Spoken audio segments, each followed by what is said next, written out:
Hey, what's up guys? So for today's episode, we're actually going to be showing you how we plan on dealing with some undercarriage rust.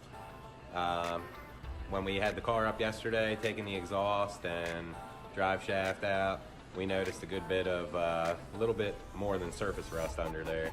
So I went out today and bought some products to use to eliminate this the best we can. We'll show you how.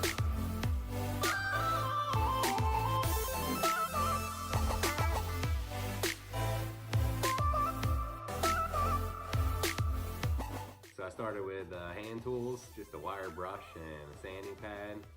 Then I got out the DeWalt drill and just put a wire brush on it to help get a little bit of the harder stuff.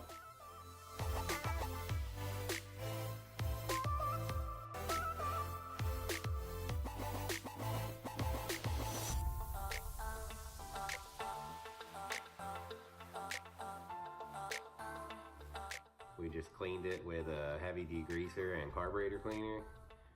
Tried to get everything out of there and get it dry so that we could paint it. So then we painted it with Pour 15. That's a rust preventative and a rust healing base paint. And one thing I gotta let you guys know, do not get that on your skin. Don't get it on your face, your head, anything. It doesn't come off for a good while. I know because I got a few drops of it on me. Small piece of the puzzle showed up today thanks to A1 Auto Sales and Parts.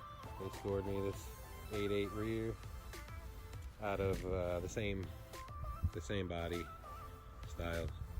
This is just a V6 car, so had to find the rear to put in it.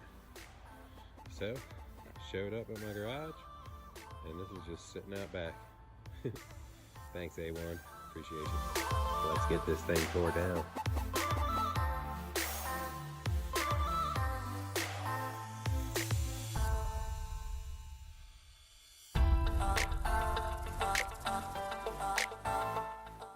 So once I cleaned and drained the rear, I went ahead and started working on removing the axles. Part of the process of getting everything out of the way so we can clean this rear up. There's a pin in there that's kind of holding everything in place, and then you got to get to the C-clips. Once the C-clips come out, the axles slide right out. I did have an issue, it's not in the video, but I forgot to remove some sensors, and they were actually holding the hub out far enough to where I couldn't get to the C-clips, and it became a pain for me for a little while to figure out. We just painted it with a primer and then a nice silver and finished it off with a gloss black cover. Being that the underside of the car is going to be all Pour 15 black, I'm trying to do all of the operating components in silver.